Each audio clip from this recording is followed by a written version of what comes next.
The biggest mistakes in life are almost never made because people know the truth. They happen because they are absolutely certain about something that isn't true. Malcolm Whitfield was 39 years old, and until that Saturday afternoon, he believed patience could solve almost anything. For 12 years, he had built a quiet marriage with Vanessa, never arguing louder than necessary, never chasing attention, and never mentioning the one part of his life he had promised his father would remain private until the right moment. The black SUV rolled smoothly along the tree-lined boulevard as sunlight filtered through towering oak branches that shaded the wealthiest neighborhood in Charlotte. Malcolm rested one hand lightly on the steering wheel while the navigation screen counted down the final half-mile.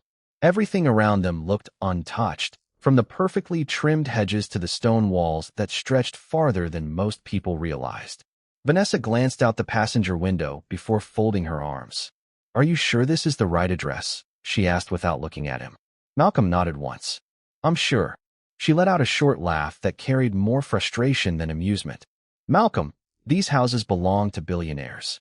Nobody accidentally drives into this neighborhood." He smiled politely without taking the bait. "We'll be there in a minute." Vanessa looked back toward the enormous estates sliding past her window. Every driveway held luxury cars worth more than their house. Every front gate displayed family crests or company logos recognized across the country. Her voice became sharper. "You still haven't told me why we're here." Malcolm kept his eyes on the road. "Someone important invited us." That answer only made her sigh louder. During the past 18 months, conversations like this had become increasingly common. Vanessa had started measuring success differently. It wasn't enough to have a comfortable home, no debt, and a growing consulting business that paid every bill on time. She wanted invitations to charity galas, private clubs, luxury resorts, and social circles filled with people whose last names appeared in financial magazines. Malcolm understood the attraction, but he never seemed interested in chasing it. He believed respect came from character before status. Vanessa believed status created respect. Neither of them said those words aloud anymore. They simply lived them. The SUV rounded another curve before an enormous pair of wrought iron gates appeared in the distance. Stone pillars rose nearly 20 feet into the air. Beyond them stood the roofline of a mansion so large it almost disappeared behind ancient trees. Vanessa leaned forward. "Turn around." Malcolm remained calm. "We're expected." She looked at him as though he had completely lost his mind. "Malcolm, stop pretending. Security is going to throw us out before we even reach the gate." He slowed as the vehicle approached the entrance. Two uniformed guards stood beside a security station built from polished limestone. Surveillance cameras quietly tracked every approaching vehicle. Vanessa shook her head in disbelief. "I cannot believe you actually drove me here." Malcolm rested his foot gently on the brake as the SUV came to a smooth stop just outside the massive gates. Before he could say another word, Vanessa reached for the door handle, her patience finally gone, completely convinced the next 60 seconds would become the most embarrassing moment of her life. Vanessa pushed the passenger door open before Malcolm could say a word. The afternoon air was warm, carrying the faint scent of freshly cut grass and blooming magnolias from somewhere beyond the stone walls. She stepped onto the driveway and looked back at him with open disbelief. "What exactly are you trying to prove?" she asked. Malcolm switched off the engine and calmly picked up the key fob. "Nothing." She laughed once, louder this time. "Nothing? You drove me into the most exclusive neighborhood in North Carolina pretending somebody important invited us." Malcolm closed the driver's door without rushing. "Because somebody did." Vanessa shook her head and folded her arms. "Please stop embarrassing yourself."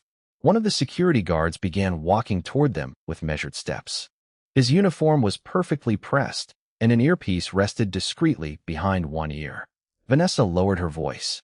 "Get back in the car before they ask us to leave." Malcolm remained where he was. His expression did not change. "We are exactly where we are supposed to be." The guard stopped several feet away. Vanessa forced an awkward smile, already preparing an apology. "I am so sorry," she began. "There has been a misunderstanding.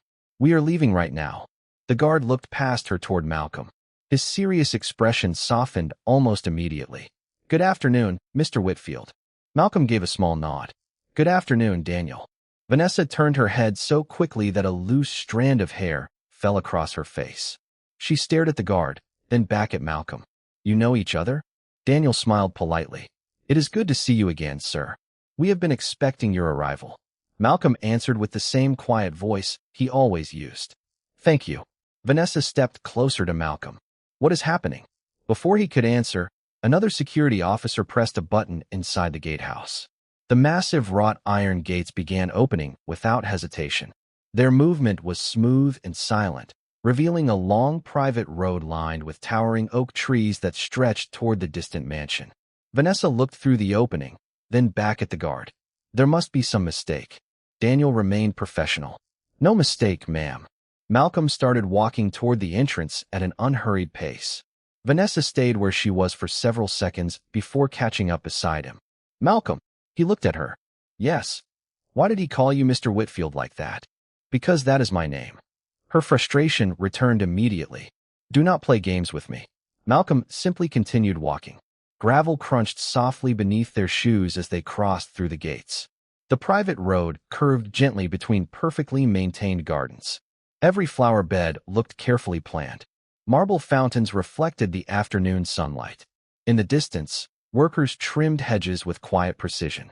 Everything about the property suggested generations of wealth rather than recent success. Vanessa slowed again. Who owns this place? Malcolm looked ahead instead of toward the mansion. You will meet him soon. She searched his face for any sign of a joke. There was none. Behind them, the gates closed with slow mechanical precision. Ahead, the distant sound of several engines echoed through the estate.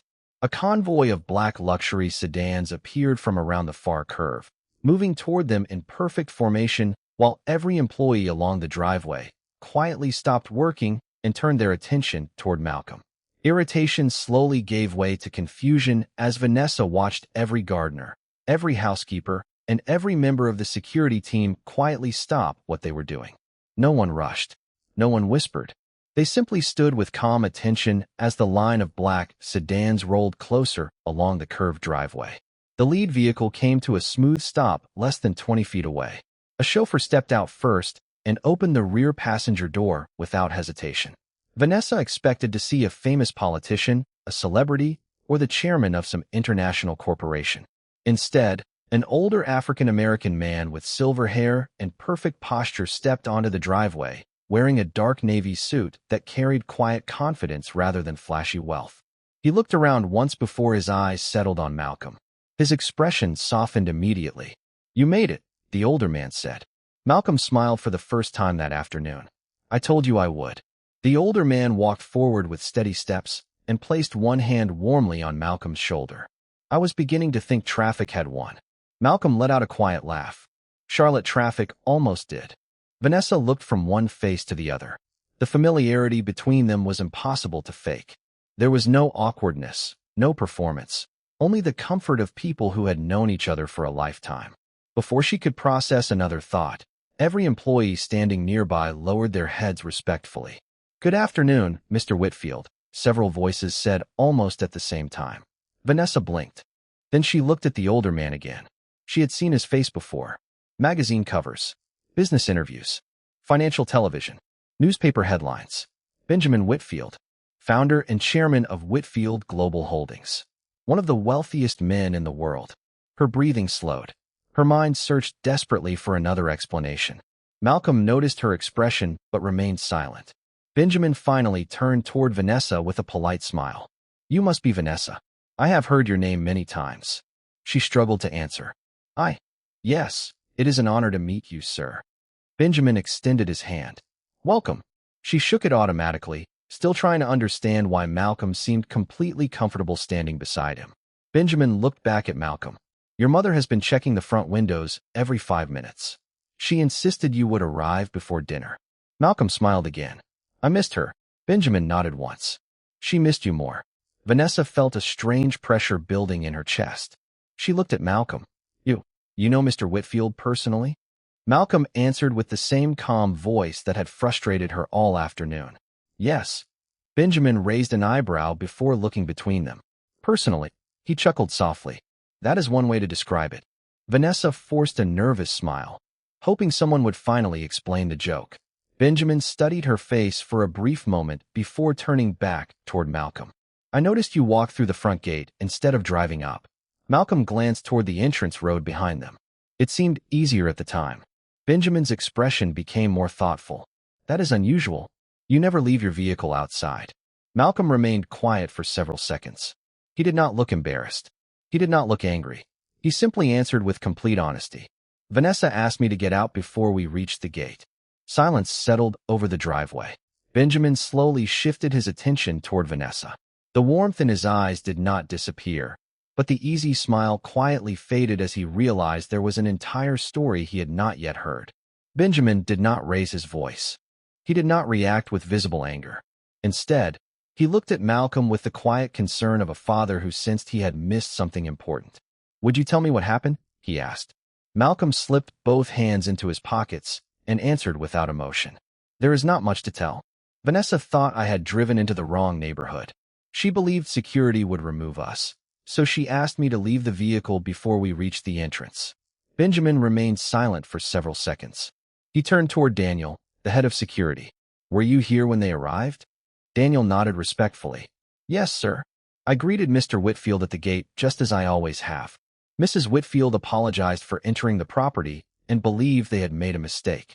Before I reached them, Mr. Whitfield had already stepped out of the vehicle." Benjamin thanked him with a slight nod before looking back at Malcolm. "You could have explained everything." Malcolm smiled faintly. "I could have. Why did you not?" Malcolm looked toward the mansion standing proudly beyond the long driveway. "Because I wanted Vanessa to trust me without needing an explanation every time life became confusing." Those words settled heavily over the quiet estate. Vanessa lowered her eyes for the first time that afternoon.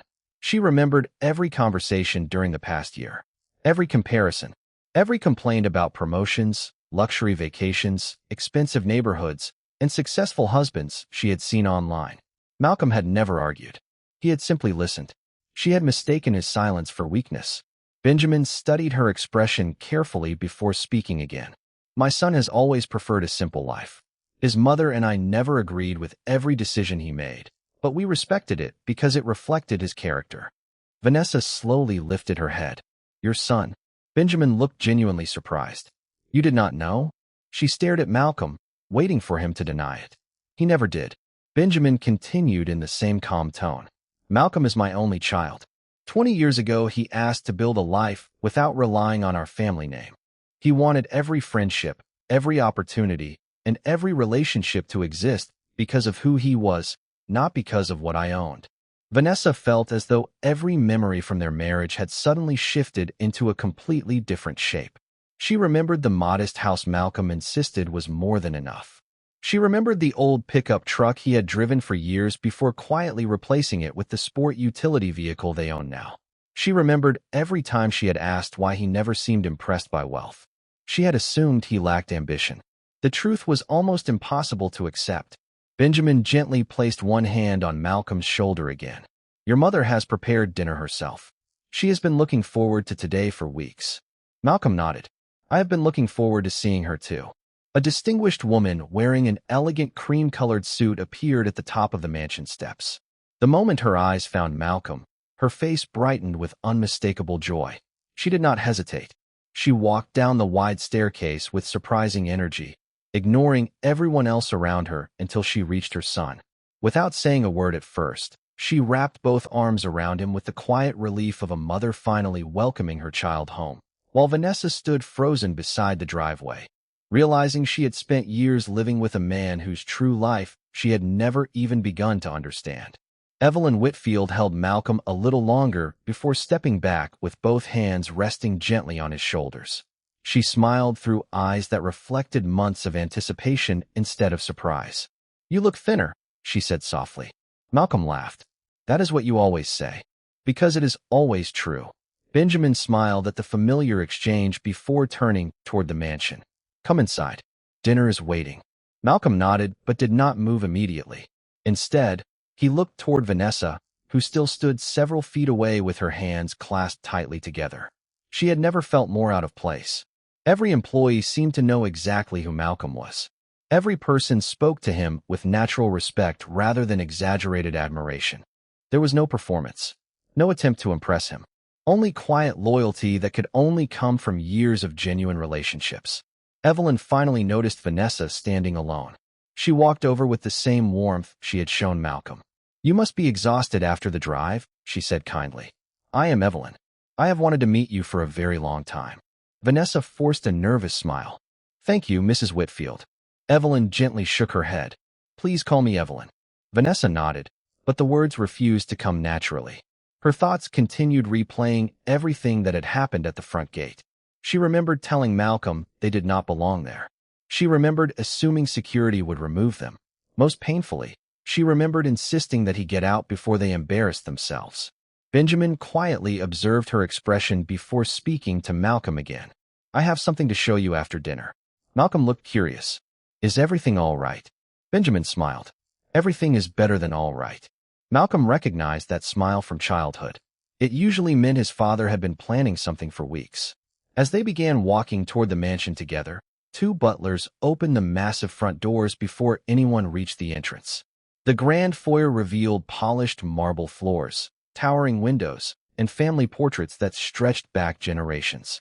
Vanessa slowed again as she noticed one painting hanging above the sweeping staircase. It showed a much younger Benjamin standing beside a teenage boy wearing a baseball cap and a wide smile. She stopped walking. That boy was Malcolm. The same smile, the same eyes, the same quiet confidence she had seen every day for more than a decade. She stared at the portrait until Malcolm noticed she had fallen behind. "Are you coming?" he asked gently. She looked at him almost as if she were seeing him for the first time. "Why did you never tell me?" Malcolm answered honestly. "Because I wanted you to know me before you knew my family." She swallowed slowly. "Did you ever plan to tell me?" "Today." She looked around the enormous home once more. Every unanswered question from the past 12 years suddenly had an answer. Why Malcolm never chased promotions simply for titles. Why he donated anonymously. Why expensive things never impressed him. Why he always seemed completely comfortable around successful people without trying to imitate them. None of it had been indifference. It had been perspective. A butler approached Benjamin with quiet professionalism. "Sir, the dining room is prepared." Benjamin nodded before asking one simple question that immediately changed the atmosphere once again. "Before we sit down, has anyone explained why my son arrived on foot while his vehicle remained outside the front gate?" The foyer became perfectly still as every eye slowly turned toward Vanessa, and for the first time that afternoon she realized there was no misunderstanding left to hide behind, only the truth waiting to be spoken aloud. No one answered immediately. The silence inside the foyer lasted only a few seconds, but to Vanessa it felt much longer. Benjamin looked neither impatient nor angry. He simply waited, the way someone accustomed to hearing the complete truth always did. Vanessa finally took a careful breath. "It was my decision," she admitted quietly. "I believed Malcolm had driven into the wrong estate. I thought we would be asked to leave, and I did not want to make the situation worse." Benjamin nodded once without interrupting. "Did my son argue with you?" "No." "Did he raise his voice?" "No." Benjamin glanced toward Malcolm. "Did you tell her where you were taking her?" Malcolm answered honestly. "I told her we had been invited. I thought today would be the right time for everything to become clear." Evelyn looked at her son with gentle concern. "You wanted to surprise her." Malcolm smiled faintly. "Something like that." Vanessa lowered her eyes again. "I thought he was making up a story." Benjamin slowly folded his hands in front of him. "That tells me something important." Vanessa looked up nervously. "What does it tell you?" "It tells me my son trusted the person beside him enough to expect belief without proof." His words were calm, yet each one carried weight. Trust is difficult to build. It disappears much faster than most people realize. Malcolm remained quiet. He did not defend himself. He did not criticize Vanessa. He simply listened. Benjamin noticed that silence immediately. "There is something else I would like to understand," he said. "Malcolm, during all these years, did you ever use our family name to solve your problems?" Malcolm shook his head. "Never." "Did you ever ask me for money?" "No." "Did you ever expect special treatment because of who your parents are?" Malcolm smiled. "You taught me not to." Benjamin returned the smile with visible pride. "Exactly."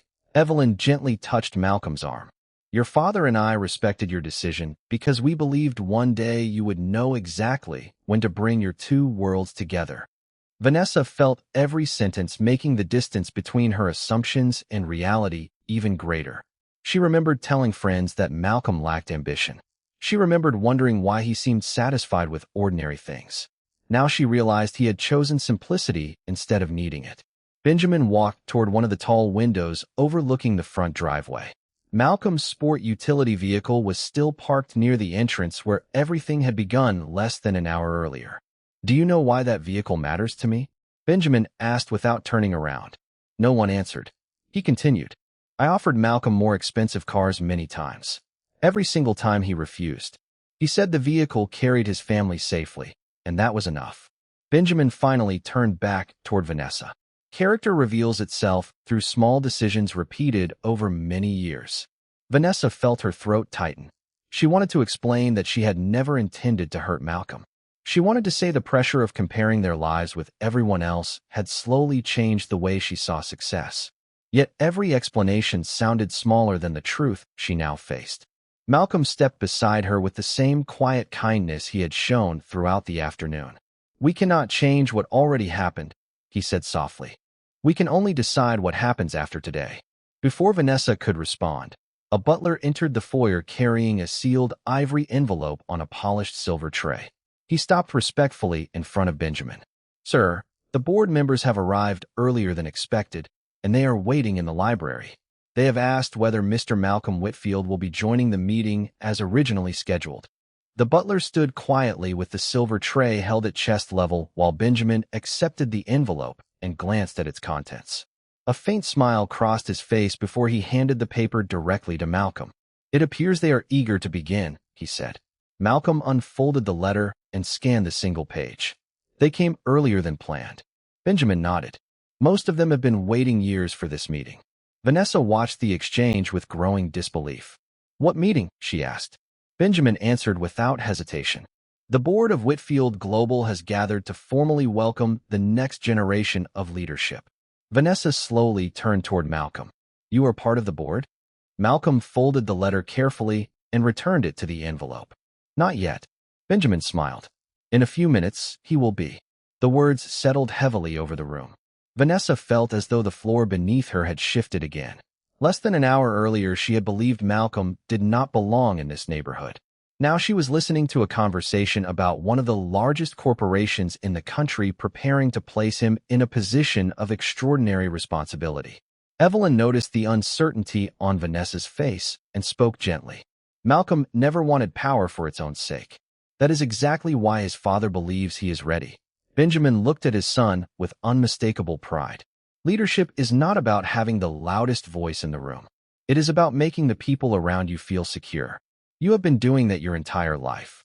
Malcolm lowered his eyes for a moment before answering. "I still have a great deal to learn." Benjamin smiled. "That is another reason you are ready." A member of the household staff approached quietly. "Sir, the directors have assembled in the library." Benjamin nodded.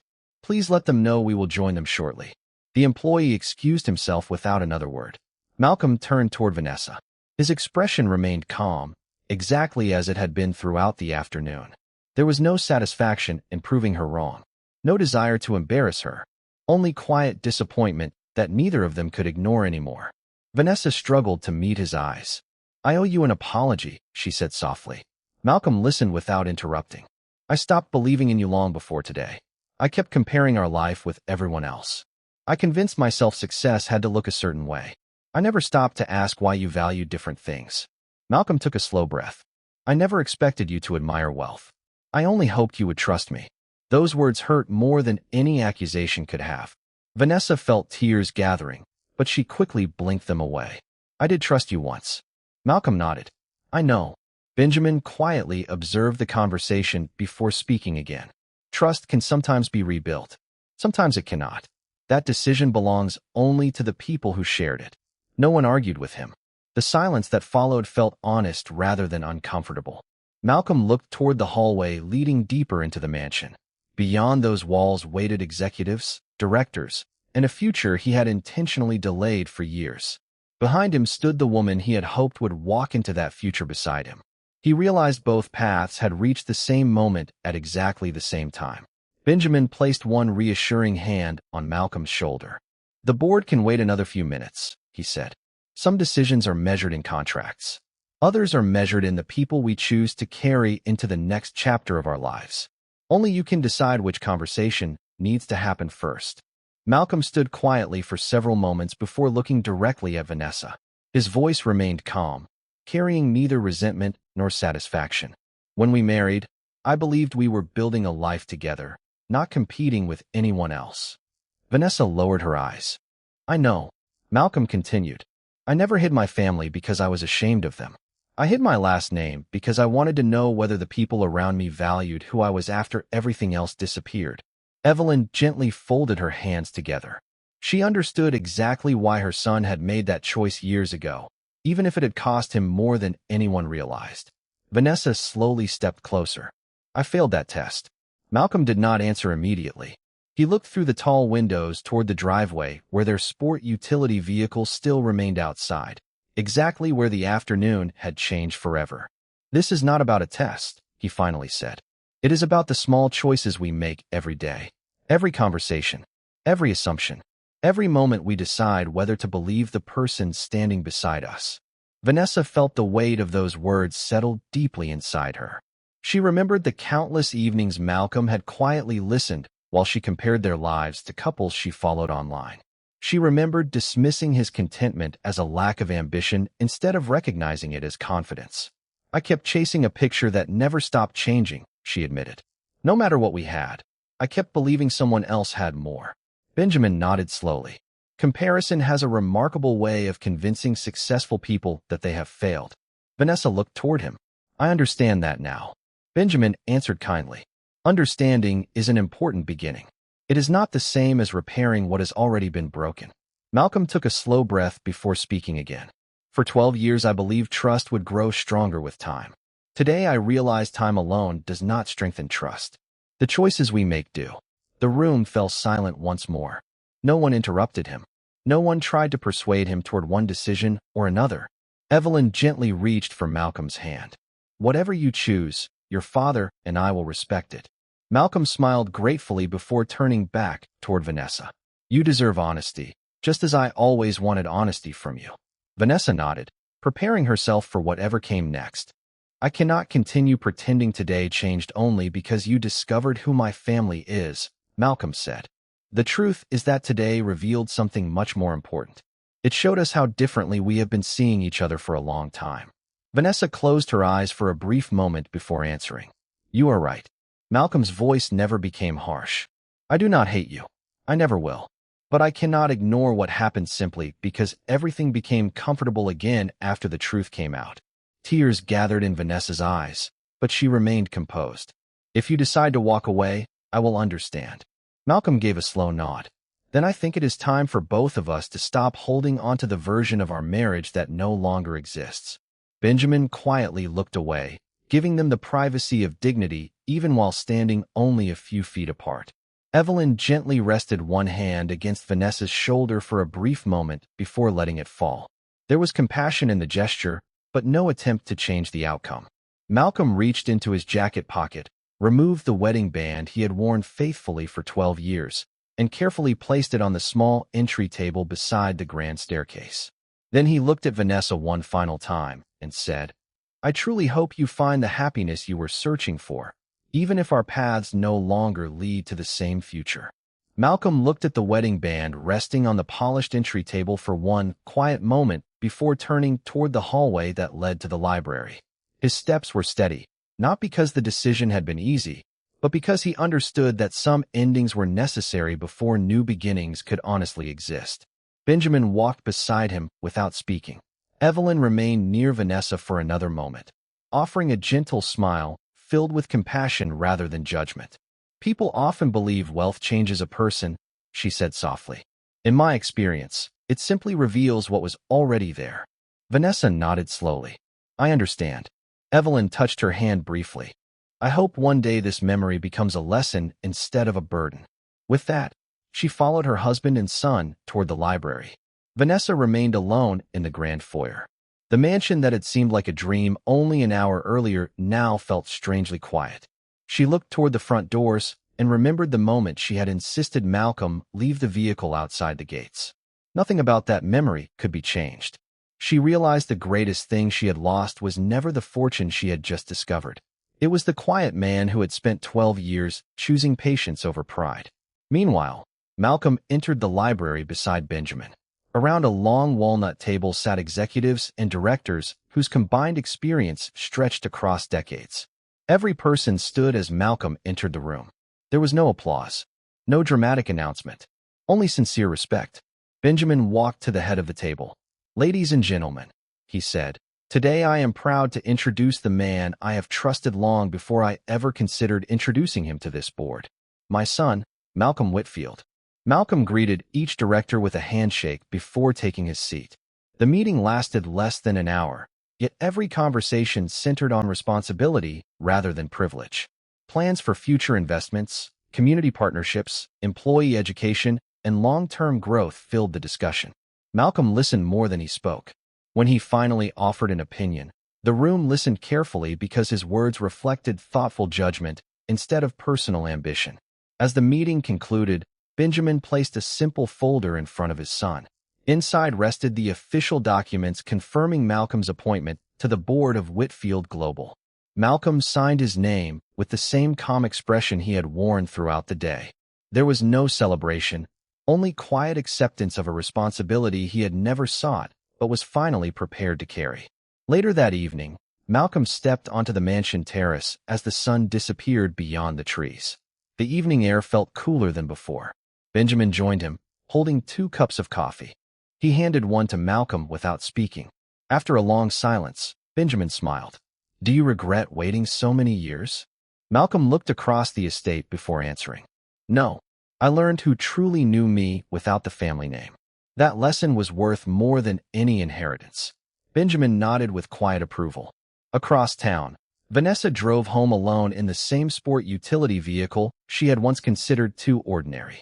Every traffic light, every familiar street, and every quiet mile reminded her of conversations she wished she could have again.